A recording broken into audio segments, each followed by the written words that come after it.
Good morning. Sorry for being a minute late, but let's start.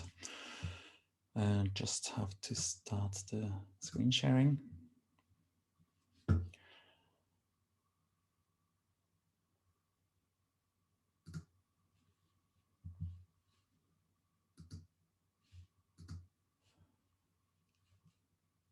So that was it. Good morning, everybody. It's Thursday again, and today we are going to continue on the topic I started talking about last week, which was segmentation. Now we're going a little bit several steps further into the segmentation task, and the first part of today is about advanced segmentation, and then the next part after the break is about supervised segmentation. And we have some motivation to begin with, thresholds we played with a little bit last time, but we realized that it's maybe not ideal to work that way. Then looking into feature vectors and clustering methods, and then also with these segmented images, looking at some contouring. This list is pretty short about the literature. I should actually add some more, but there are also blended in on different places in the lecture other references to more reading material. Then, of course, as usually, we have to load a bunch of modules. I load all of them here at once. And now to make a little bit looking back into what we have done, we have talked about acquiring images and how to represent them. Also, we saw that images are usually not so nice as we would like them. So enhancement is something we have been looking into. Then also about how to go the experimental approach, understanding how image is formed and also interpreting the histograms. Important thing when we go towards more algorithms is to looking for a ground truth so we can know what we have to compare with, which is good, which is bad, and also the receiver operating characteristics curves. We had in last lecture, we thresholded images as a way to segment them. And we actually just pointed in some kind of value that made sense, maybe based on the histogram, but it was still a human decision where to put this threshold. And also, this can be very tricky, in particular if you have more than one image and you want to make it consistent in some way. And even worse if you have multivariate data sets. Also, we saw in the last lecture that segmentation does misclassifications, and with the help of morphological operations, we could fill holes and remove spots. Last thing I was talking about was also the partial volume effect, which is annoying, and but you have to be aware of it in order to make a good segmentation. Sometimes you have a very nice, sharp image, then you have less of it, but as soon as you start modifying the data, like scaling it, then the partial volume effect starts appearing again. So segmentation, as we started, there are different types of segmentation that you can talk about. So there is object segmentation, which is more or less just marking up.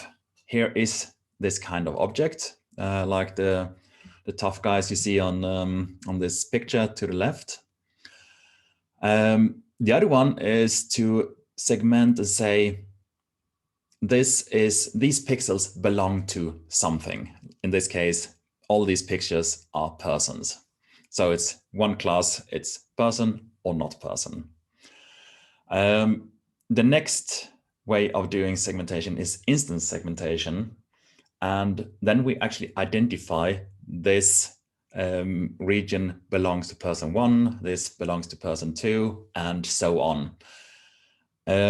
Today, I'm only going to talk about the semantic segmentation. And I'll actually leave the instance and object detection to at least next week, and even maybe a little bit beyond that. So right now we are about identifying if pixels or clusters of pixels belong to something.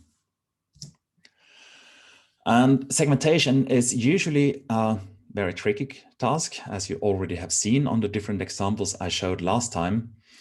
And I like this painting. It shows that it's easy sometimes to find some things. Like in this picture, you probably spot the fox in the middle very soon.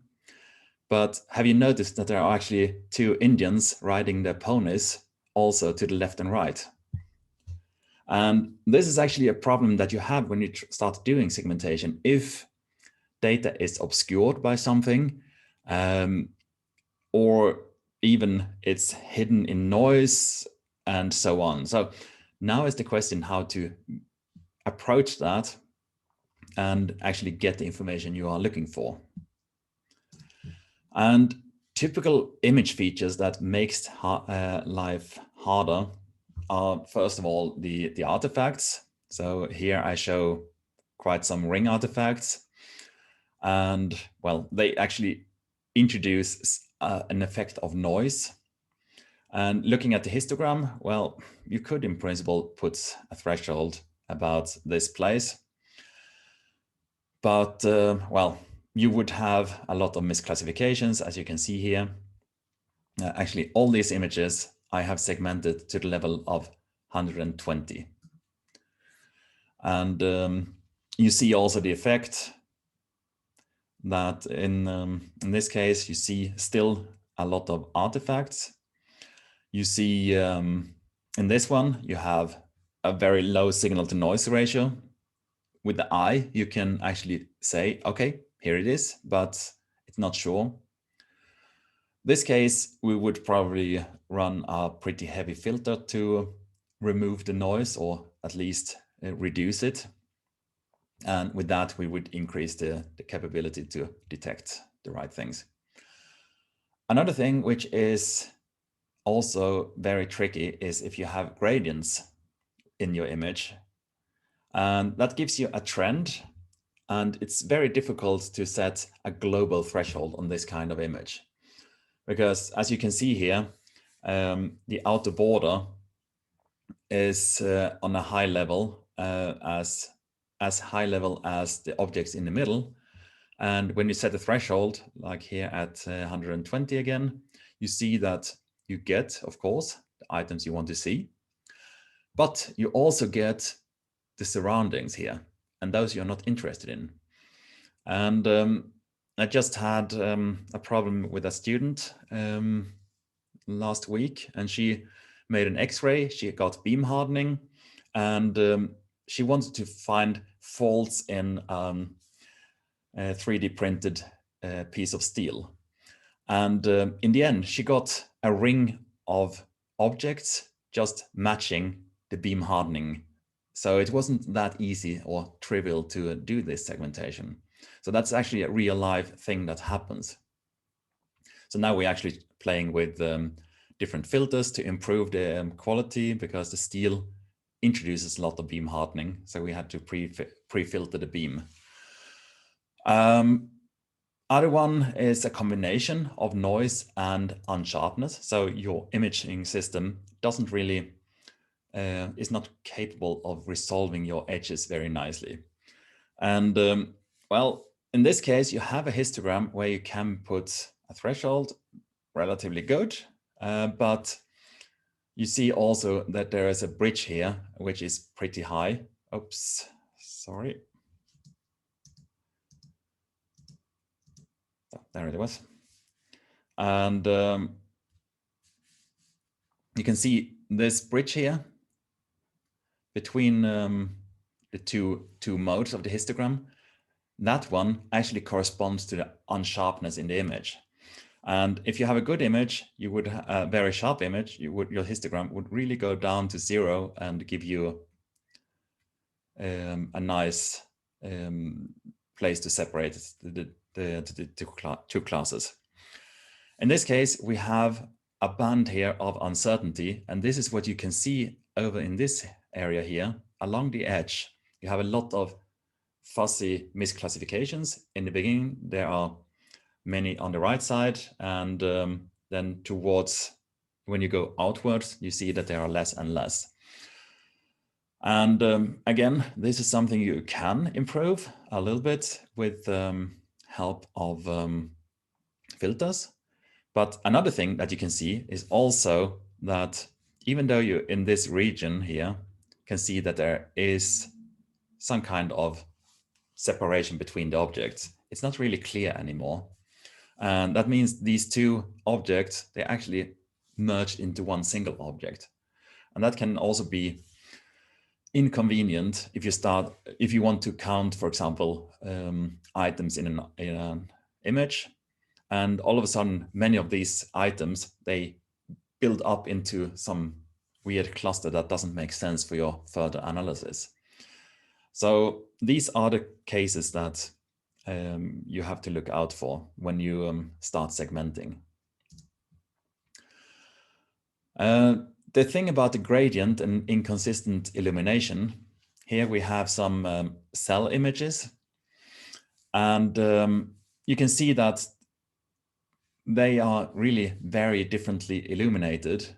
Some of them are relatively flat, so there is no gradient in them, but there are large variations within the intensity levels of the images. These two in the corner here, you can even see there is some gradient in it. And we can see now in the next slide what happens if we set the threshold at the same spot. So we set the threshold here at 0.6. And you can also see the histograms. This part belongs to above threshold and this part below threshold. And you can see in this case, we have a volume fraction of 1.49%. When we go to the next one, which is much darker, you can see that a major part of the histogram is now on the below threshold side. And the effect is our spots are very much wider. And you can see in this corner here that there is even a very almost white region, which is because of the gradient. So, and then you can look at the different options, different images here. Most of them are more or less good, but you can see that there are great variations. And this one is really an extreme outlier because you have a volume fraction of almost 25%. The other ones, they are at least below 10%, even 5%. So there is a great variation in this data. So before we start doing any thresholding on this data, we need to equilibrate them to get them in the same, to make the histograms about the same, and also to have flat background. So in this case, we look at another case when segmentation fails. So this is a slice of a piece of bone, and finding the larger cellular structures is one task, and the other one is finding the small channels that connects them. And the first task is pretty easy. We can set a threshold. We know how big the cell should be. So that one is relatively trivial. But if you look at the small channels, they are in the size of the same as of the pixel size. So you see all these tiny little things. They are more difficult to see, and they can also be obscured by partial volume effects because we can't resolve them. It's tricky to see them because of the noise.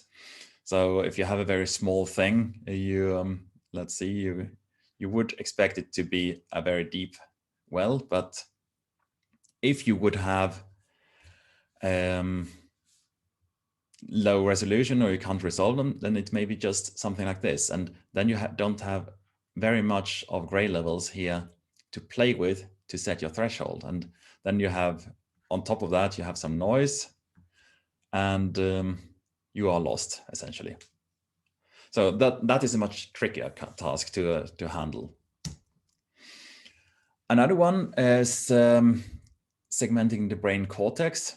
That's a region in the brain which is that you can barely see the boundaries of it. You know, people working with anatomy, they know where it is and how it looks like. They can probably also see it if they extract the brain, but that doesn't help the patient if you take out the brain. So you need to find something, a way to identify where the brain cortex is. There are very tiny structures that identify this is the place where it is. But setting a single threshold doesn't really help us to find it. And also applying filter techniques, getting rid of the noise, also probably not going to fix it. Edge detection, probably also not. So there is no really good way to get this region with a single threshold. So let's just do a little try. We have several thresholds on this image. These are just now manually set. And so let's set one here, and so on. Then you can see that there are different regions that are marked up, but these regions, they more or less just correspond to the level, intensity level. And you can even see that the major part in the middle actually also corresponds to, I think, the table. And even some artifacts here on the top. So it doesn't really help us. And also the region where the cortex should be is the same as the whole boundary of the object. So setting thresholds like this doesn't really help us. So what we're looking for is a way to automatize this threshold selection. If you are working with single thresholds for the segmentation, this is fine. But as you will see, this, as you already have seen, this doesn't always help. But for cases when you can do a nice thresholding into two classes and the histogram allows it, then it's fine. So this would be from the bone where you can have the larger regions. Already looks pretty good. So there are a couple of automated methods and ways how to do it. One is to use histograms. There are a lot of algorithms doing that throughout the literature. A pretty old one, which is still very popular, almost like a baseline, is the one by Otsu. I think he published it in 1978 or something. Then there is isodata, intermodes, and so on. Another way of setting a threshold is to look at the image statistics and work with the statistical metrics to find the threshold that gives the best result. The last way would be to do a result-based method to more or less search a threshold all over the data set, which results in the final objects. So if you know the cells is in the range of the size of 200 to 10,000 pixels, you should have an algorithm that looks for that feature. Now, if you look only for the size of the object, then there is a big risk that you also find a lot of other things that falls within this size category. So it's not really, only that criterion is not sufficient. So you need to add several criteria to really do this kind of segmentation. could, for example, look for how round it is, or if it's stretched. You can also see if it's more or less convex, or it's more zigzagged, or like some kind of crescent moons, whatever. So you can add more shape properties to this kind of segmentation. These properties is something we're going to talk about next week, so I'm not going to mention much more about that. So let's look at what the histogram-based method is doing. We have here the histogram of this image, and you can see it has clearly one mode, which is the solid material. But the other part, which we are actually interested in, is this little thing here.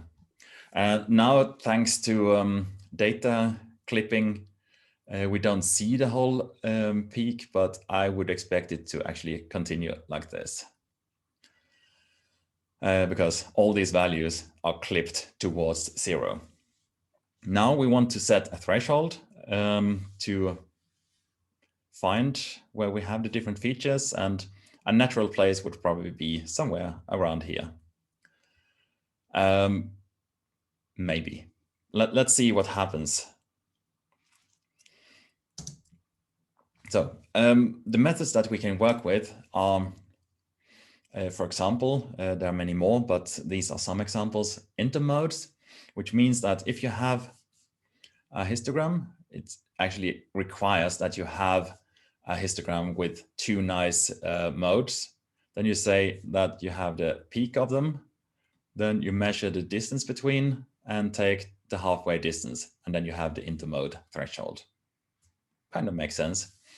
Also is going a little bit more advanced. It computes a cost function that optimizes that minimizes the variation within the two classes and tries to optimize the distance between them.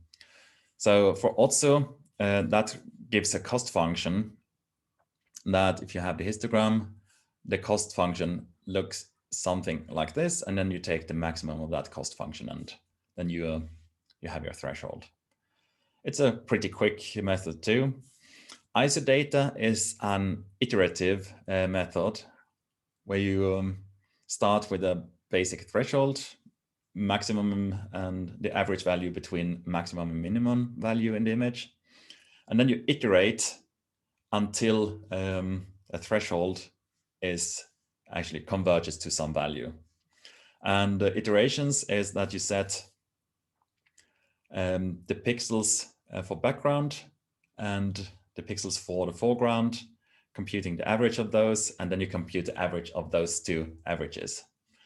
And then you go on until that stabilizes, and that's probably going to converge in relatively few iterations if you have a good histogram. There are pretty many different threshold algorithms. And if you work with ImageJ, there is quite a bunch of options there. Then in other toolboxes in Python, you have OpenCV2, you have scikit-image. And in scikit-image, there is even a test function because they know if you start to use thresholding, you want to try different methods and see which one actually makes the best sense for your case. And you can see that in this specific case, you have here now 7 different methods. And some of them, they are pretty similar. Others, they differ quite a lot. And you can also see that some of them are actually focusing on different things. For example, Isodata and Otso produce, in this case, essentially the same value. This triangle and gen, I believe they are more made to look at the high value tail of the histogram. So something like if you have the histogram like this, it looks like this one is actually going to find a threshold out here somewhere because it's only focusing on the bright edges of these structures here. Mean, I actually don't know what it is doing. Probably it just takes the average value of the of the data and use that as the threshold. Lee is going to somewhere in between, so it's probably taking it a little bit more up on the top mode, but I actually don't know what the Lee is doing. But you can see here that you can try the thresholding using different algorithms and see which one makes sense for your purpose. And of course, it's not enough to just use a single case, but you should actually take several cases from your data set and try it out. I usually say you need the good, the bad, and the ugly. And that's a really good rule of thumb, because then you have the case when you are sure this will work. The bad is kind of the typical use case, and the ugly is what you possibly could get, but it's really bad. And if you can solve it, then it's great.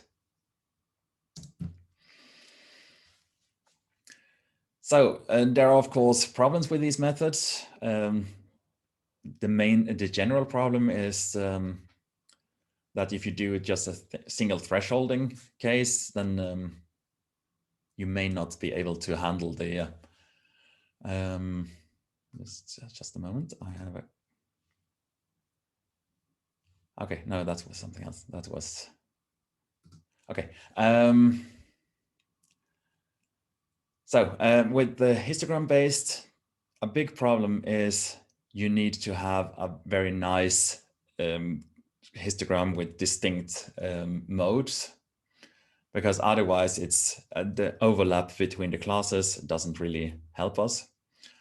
If you're working towards the statistically based, image-based methods, signal to noise ratio actually always is a problem, but it can change, by the signal to noise ratio, you can actually change how the entropy is working in these methods. And of course, the results based, as I already said, you will, if you want to find objects of the size 200 to 1,000 pixels, you will find them. If they make sense, it doesn't say. So then you need the other criteria that I mentioned before. So you have to be aware that each method has its troubles to handle.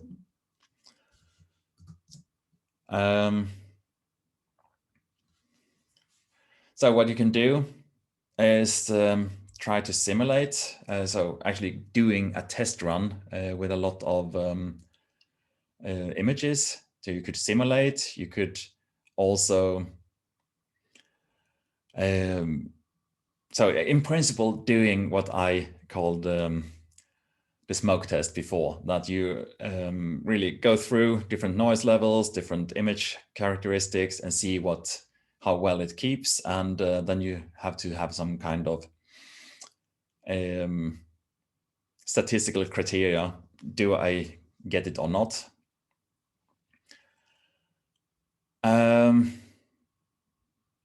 With the sample-based, again, apply the methods to different cases and see how well the threshold is found. And then you can try that threshold repeatedly on the other images and see how much you do right and wrong. Another one is to look for the worst case scenario. So then we come to the bad ones or the ugly ones actually, and see how bad can it be and what is unacceptable for your investigation, and try to identify you get how much in the different quartiles, like do you get 75% of the image right? Do you get 25 images right? And so on. And let's try out these thresholding methods. Here we had created images with just a single threshold before, but it doesn't really work that well, you saw. One reason is that you have the partial volume effects, which is in particular around the edges. So you would expect something to happen around here, something around here, and so on. And to get rid of that, we have something called hysteresis thresholding, and it's actually based on using 2 thresholds instead. And the principle is that on one side, you set one threshold, which is clearly too high. So that would be this green one. And then you would get this. So you can see you get a lot more features than you would like to see. On the other hand, to get all the features, to get rid of all these misclassified pixels, you have to set the threshold pretty low in the data. And but then you would actually miss relevant features. You would actually miss contour information. So you don't want that either. And now we want to actually match to get the best of these 2 worlds. So you want something in between. And that's where we come to the threshold, hysteresis thresholding. And what we want to do is first taking the threshold, the high one, the high one, very strict, and then remove all objects that we don't want to have, thanks to an opening operation, for example. And then we go on to the second threshold with the higher value. And from that, we get a lot of stuff like you saw before. And then we combine the 2 and keep the pixels that actually are in common between the 2 of them. Looking at that, you see here, we have, in principle, a dilation of no small objects. So this would be that one. You dilate it because you want really to get also the boundaries. Otherwise, you would have too narrow and you would be back to the problem before. Then you have the looser threshold. And if you combine the 2, you can see that in some places you have, so in the loose threshold, you have all the blue ones. And if you sum them, you can see that in some places you have actually yellow. That would be perfect overlapping. And then you have some of these greenish regions, which is actually in the regions here within this one, for example. You can see that you couldn't get everything from that one. So you have only a couple of small dots, and in the middle it's empty. But you want to have it like this. So this is where you have the dilation. So what you do is you run a dilation on this one to extend it. And with that, you actually fill out the whole thing. And actually, you fill it out too much. And then when you do the intersection between those 2, you get this image. And you can see that you have nicely a clean image with the right size of the object. So this is one way. You can also do it using region growing. Based on the objects in this one, you grow them until they match the objects in that one. Would give the same thing. So there are different ways of doing this hysteresis threshold.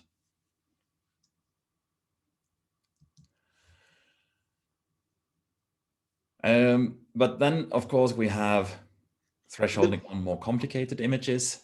Just a question. In the previous slide, what is the last operation? The last operation is the intersection, or actually you could use the multiplication. So if you multiply 2 images, black and white images, you only get the whites out. So if there is something overlapping, so if you multiply an image looking like where you have this one multiplied by that one, what you will get is in the end only that one, even though, so this would be the dilated no spots, and this one would be the one with the this less strict threshold, and then you get this one. So in principle, what you need to do is just multiplying them. Okay. But then the inner surface also gets multiplied, and then it would not come out as in. I mean, why would in first threshold, when the threshold was a little bit tighter, then we had inner surface in inner areas also not zero values, and then we have a little looser threshold, then we have inner areas also covered in the threshold. So now yeah, if we but just see if I can come back. Yeah, there it is. So looking at this one, you can see that here with the looser threshold, you have a lot of spots, right? And here you don't have it.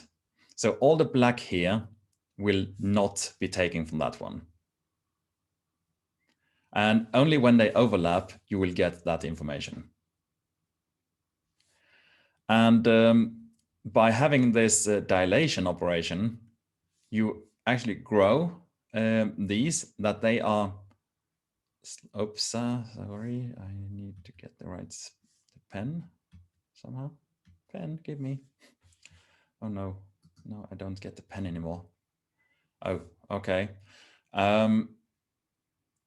Anyway, so these are made a little bit thicker, and that makes it possible to actually cover the whole thing here.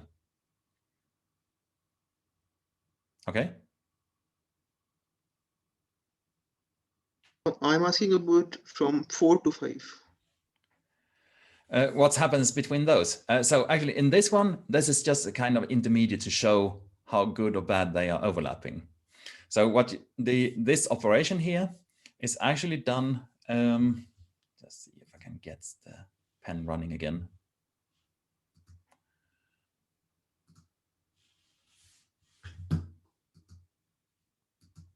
No, that's pretty annoying. So the 4 is just to see how well they overlap. What this operation up here is between this and between 2 and 3, and then you result in 5.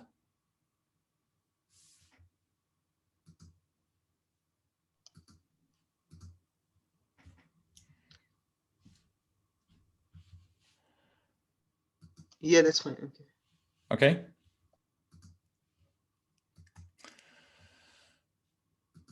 So let's continue with the more complicated images. So we can have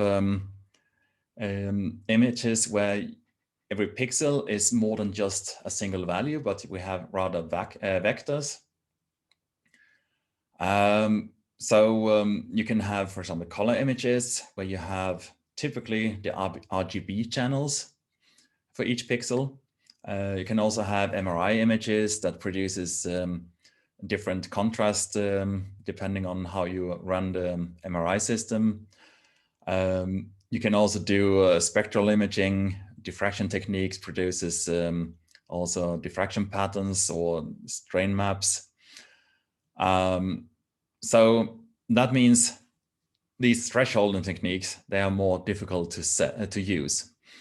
And one feature we can look at is that we have here images. This is just a test image of some text, and this contains actually of 2 pieces. One is we have a mask with text, and which tells where the text is, and we have some image, which is the original one, and you can see there is a pretty strong gradient in this one. Now we want to get rid of the gradient, and then we apply a flattening operation, which essentially subtracts a very wide Gaussian filter from the image. So this very wide Gaussian filter more or less results in a constant gray level, more or less, yeah.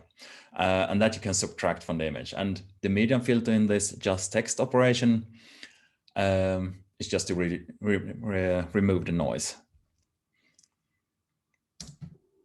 And looking at this data, now we rearrange it. Instead of having it as an image, we create a data frame a table where we have the X and Y coordinates, we have the intensity, and we have also the information that it is text or not. And this we are going to use now to check how we can segment this image.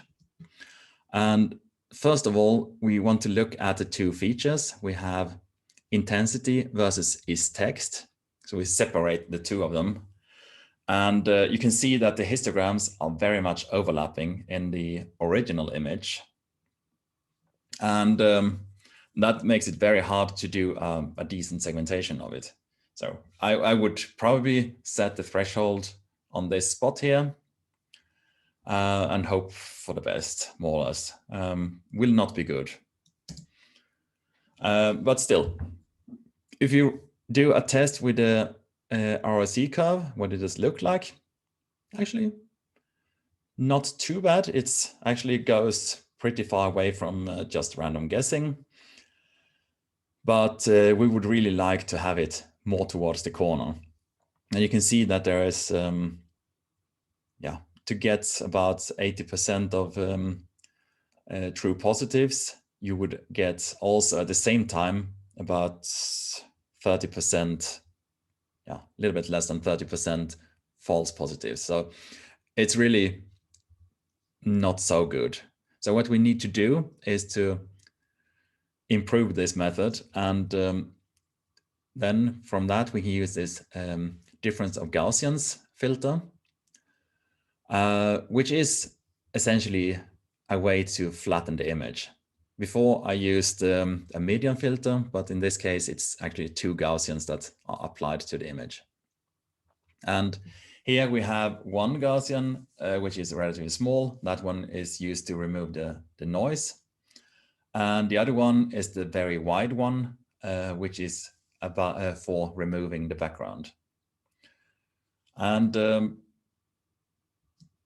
this gives us a histogram that looks like this instead. Here it would be more likely to set the threshold around 0, around this place, because here you can see that there is a big peak pointing up. So this would make sense. Let's go on and see what the Rrc curve looks like. And that's actually quite an improvement. You see that you have relatively few misclassifications, up to 55% true positive rate. But then afterwards it tapers off and starts giving us quite many false positives as well. At the end, it also converges and doing about the same thing. That's probably anyway where the threshold is completely wrong. But you get, of course, also all the true positives. So why does it perform better? And the reason you probably already could see here between the histograms, you have in the left case here, the original image, there is a huge overlap between the two classes. And such cases are usually not possible to segment well. Looking on this case, you can see that you have collected most of the truths in this corner here, and that is actually the reason why we get this good result. And that would then be a way to improve the quality. So so the message here was in principle that if you do a segmentation where you're not happy, start doing some filtering to modify the image and improve the data. And now I see a lot of chats, I believe. Yes. Stefan is taking care of it. Okay, good.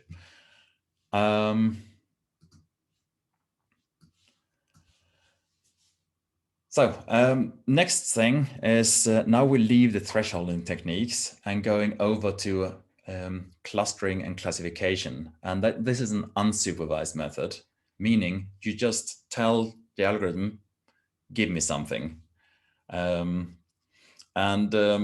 It's very useful for multidimensional data. And we can have some distance metric between them to start with, usually you take the Euclidean distance between different feature vectors, and it's pretty fast and also scalable. So you can work on very large data sets doing this. So the input is a set of feature vectors that you have a distance metric, and you'd have to tell it also how many groups you want. Output is an image that classifies that each feature vector into a group of these you have selected you want to have. And here we need some test data. It's essentially 3 blobs that are created. We create 200 samples of that, and we get this little list. The list contains x and y's, so it's just the coordinates. So this is actually right now, it's not really images, but it's only data points telling where these data points are. And let's try out doing a first clustering using an algorithm called k-means. We tell it to do 2 clusters and see what happens. And well, the algorithm seems to be able to create 2 clusters. This is pretty obvious. This one is also obvious. So good work. Now we actually managed to separate these 2. Now what happens in the algorithm is that we start with the unclassified data. So it's just a bunch of feature vectors. And we do a very stupid initialization. Each pixel in the image is given a random class. We don't care exactly what it's given. Okay, if you can give it a pre-guess, the algorithm will converge faster, but it's anyway pretty fast. So you can give it the random classes. Then what we do is updating the class statistics. So for every pixel belonging to a class, we compute the average and standard deviation. That gives us some first identification of the statistics for each given class. Given to that, we start computing the distance for each feature vector to the statistics of these classes. So then it starts identifying that, oh, this one is pixel is closer to that class, this one is to that class, and that one to that class. And check if there is an error in the classes or how much it changes. And then reiterate. So we update the class statistics given the classes we had already given that we have got from the first iteration. And then we do reassignment and computing statistics again. And so we go on and iterate until we have a stable solution where there are no changes anymore. For many cases, you have the solution within pretty few iterations. So I would say in less than 10 iterations, you usually have it for an image. And now we can see what happens here if we have different number of clusters. We already looked at 2 groups. That gave a pretty obvious segmentation. Looking at 3 groups, then you can see that, well, this one also makes sense. If you go to 4 groups, then it's questionable if this really makes sense. And then you get into the problem of over-segmentation, that you actually find too many classes of your data. And I realize I'm running away in time. Well,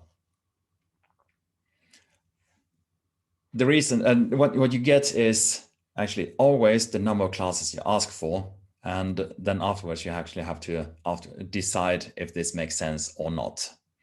So this would be the task for you to decide. But usually you know how many you have and how many you would expect. So that is not so hard. So what kind of vector space could we have in that case? We could have physical representations. We could also have intensity or colors, and you can actually do some kind of color-based segmentation using it.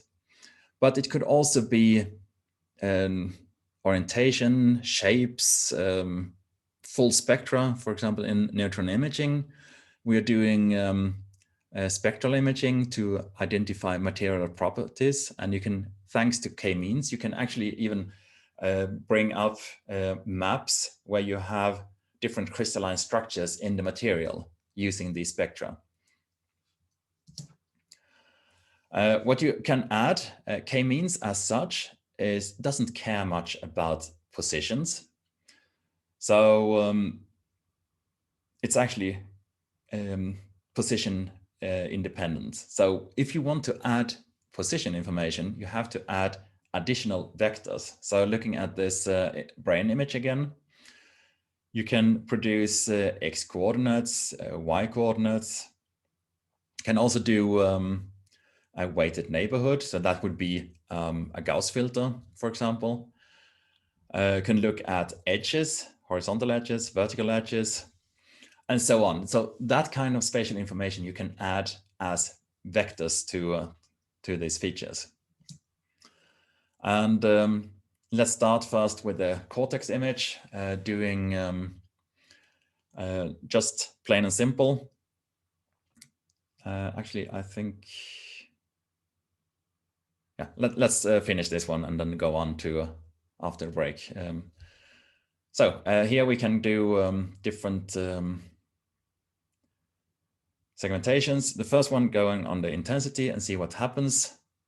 No, that one wasn't meant to be. Okay, yeah. So anyway, that wouldn't have done much interesting stuff. Would be essentially what I showed before in the histogram, where you have the 3 classes, just split it up. Doesn't bring us much. Now let's add the position to this segmentation. And these positions, they are now corresponding to, so here you can see the index of the pixel if you just pull it out in a long row.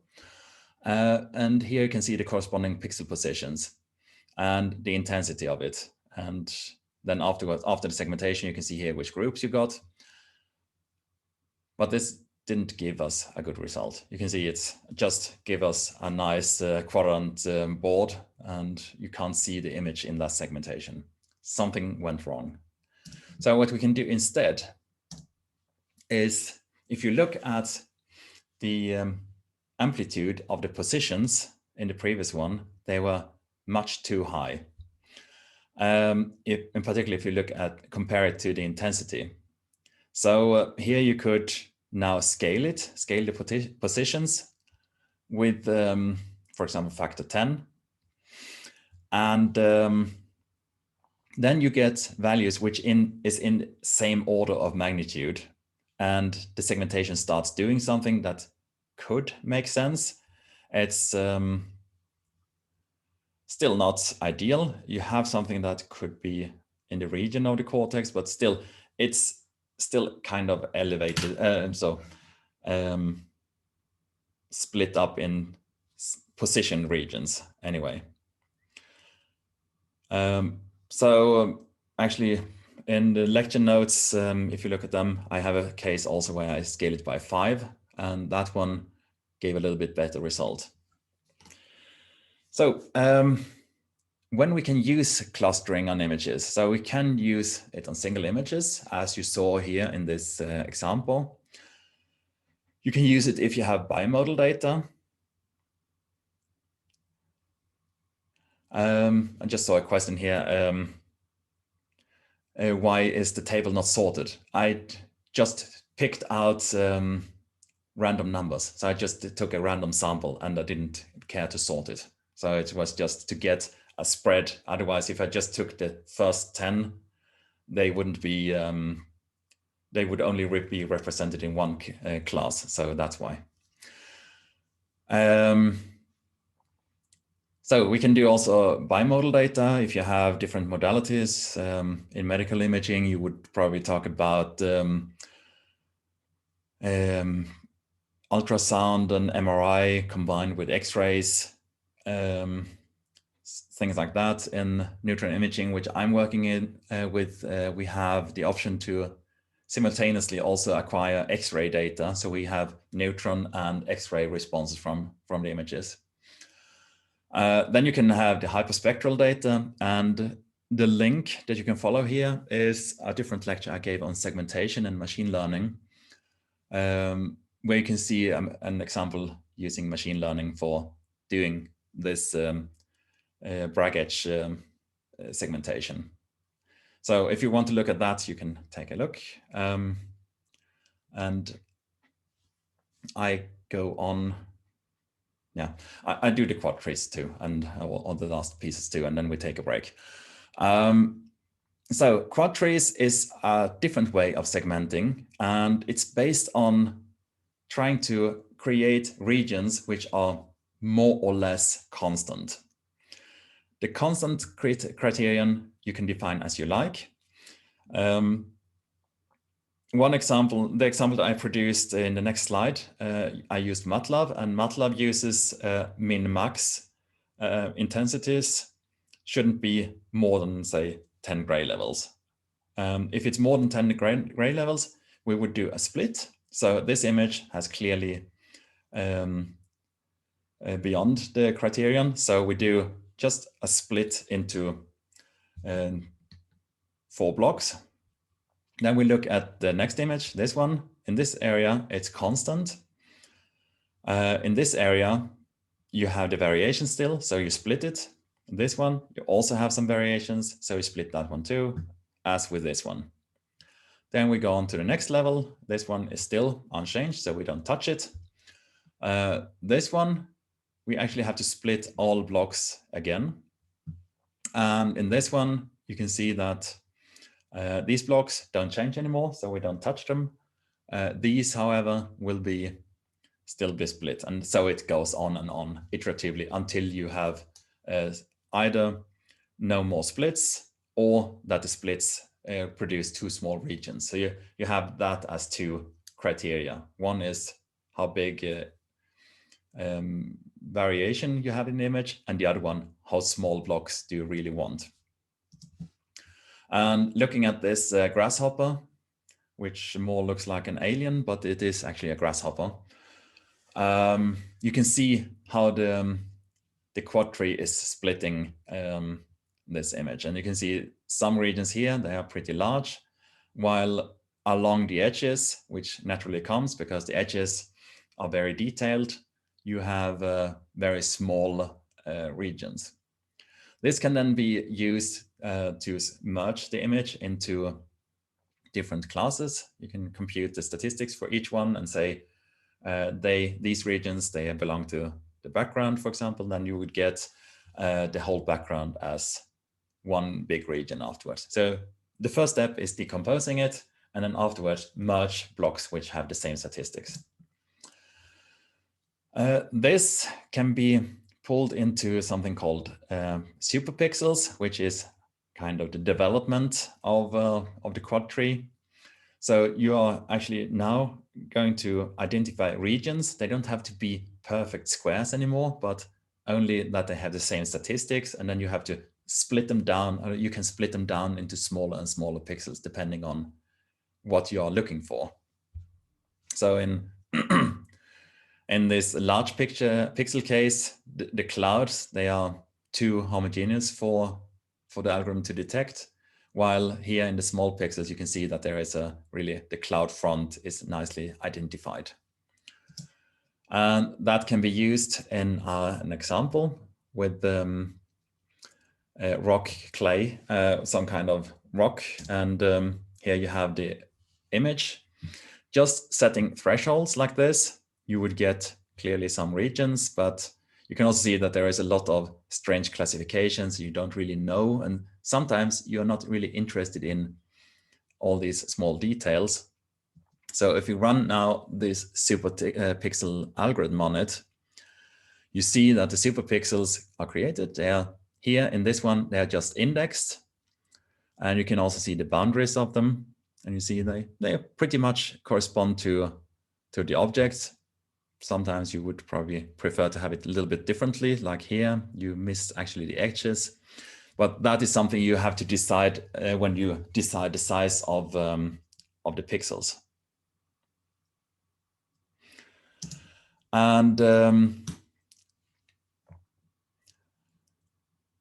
here you can also do this merging, and you compute the statistics for each superpixel, and then you say, okay, these pixels, they have essentially the same size, and they are then split down into, no, they're then merged into larger regions. And you can see afterwards that you get these larger regions, which can make sense. In this case, I would probably disagree that it makes sense, but anyway, it's an example to show how you can do this splitting and merging. And then you can, of course, also take it one step further. Even you saw before there was too many classes, so you can do an improvement with this merging, depending on the criteria you set. And you can see here that with the pixel segmentation, you would get a lot of level regions, and particularly in this one, you have only one big block now. So it depends a little bit on your needs and the purpose of the image, if this makes sense or not. So I think often superpixels are probably better for natural picture segmentation than scientific structures, but that can be probably investigated for other cases. And with that, I'm now at the end of the first part, and I'm running pretty much over the break. So let's have a short break here now, 5 minutes, and then I come back again with the second part about supervised segmentation.